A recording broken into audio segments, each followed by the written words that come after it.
কোটা সংস্কার আন্দোলন ঘিরে উত্তপ্ত হয়ে ওঠে রাজধানী সহ সারা দেশ। পরিস্থিতি নিয়ন্ত্রণে কারফিউ জারি করে সরকার, যা এখনও দেশের বিভিন্ন জেলায় চলমান রয়েছে।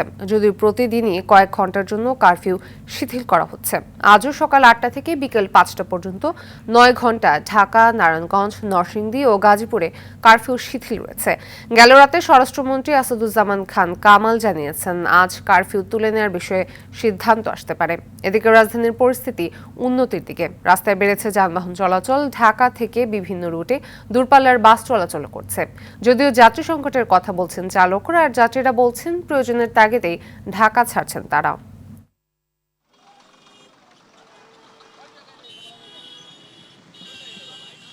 ১৪ তারিখ আসার পর থেকে আপনার ওই ৮ থেকে কোটা আন্দোলন সমস্যা চলে। আজকে ৯-১০ দিন হয়ে গেল বাসে যাইতে পারতাছি না।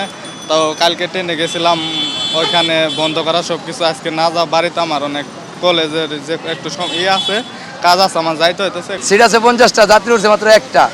এটা নিয়ে রওনা দিচ্ছি। রাস্তার ভিতরে যদি পাইতে তো পারলাম না, পারবার ভাগ্য খারাপ।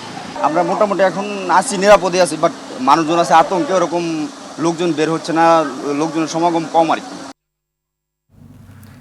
দর্শক, রাজধানীর সার্বিক পরিস্থিতি জানাতে কারওয়ান বাজার থেকে সরাসরি যোগ দিচ্ছেন সহকর্মী সাকিবুর রহমান। সাকিব, বিকেল ৫টা পর্যন্ত তো কারফিউ শিথিল থাকছে, তো গণপরিবহন চলাচল কেমন দেখছেন? এছাড়া সাধারণ মানুষই বা কি বলছেন? ফাতিমা, আসলে সকাল ৮টা থেকে বিকেল ৫টা পর্যন্ত কারফিউ শিথিল এবং এই সময় কিন্তু মানুষের চলাচল বেশি হয়, যেহেতু প্রাইভেট সেক্টরে যে সকল অফিস রয়েছে সেগুলো খোলা, সরকারি অফিস কিন্তু বন্ধ রয়েছে। আমরা দেখেছি যে রাজধানী জুড়েই গণপরিবহন চলাচল করছে। ঠিক দেখাই যাচ্ছে যে এই যে বাসগুলো সেগুলো যাত্রী নিয়ে চলাচল করছেন, এবং পাশাপাশি আমরা দূরপাল্লার যে বাসগুলো রয়েছে, বিশেষ করে মহাখালী, যাত্রাবাড়ি এবং গাবতলী এলাকা, সেই এলাকাতে আমরা দেখেছি সেখান থেকেও বাস ছেড়ে যাচ্ছে। যদিও এই সংশ্লিষ্ট যারা রয়েছেন, পরিবহন সংশ্লিষ্টরা বলছেন যে যাত্রী কিছুটা সংকট রয়েছে, যার ফলে তারা সবগুলো যে শিডিউল বাস সেইভাবে তারা ছাড়তে পারছেন না, যাত্রী হওয়ার পরে তারা বাস ছাড়ছেন। এছাড়াও এখন পর্যন্ত কিন্তু ট্রেন চলাচলের বিষয়ে কোনো সিদ্ধান্ত আসেনি।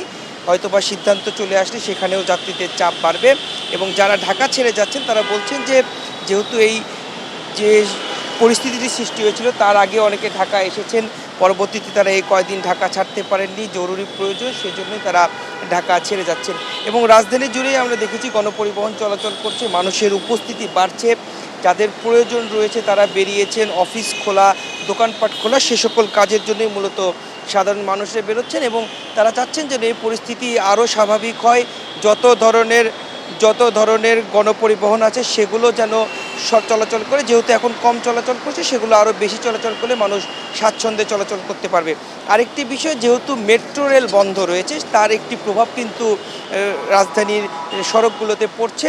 অনেক মানুষই যখন মেট্রো রেলের যাতায়াত করতেন যারা, তারা একটু ভোগান্তিতে পড়ছেন। তারা বলছেন যে মেট্রো রেল বন্ধ থাকার কারণে আবারও তাদের বাসে চলাচল করতে হচ্ছে, কিছুটা ভোগান্তি হচ্ছে, সেই কথাগুলো তারা তুলে ধরছেন। তো এই ছিল আমার কাছে রাজধানীর সার্বিক পরিস্থিতি। ফাতিমা, ধন্যবাদ।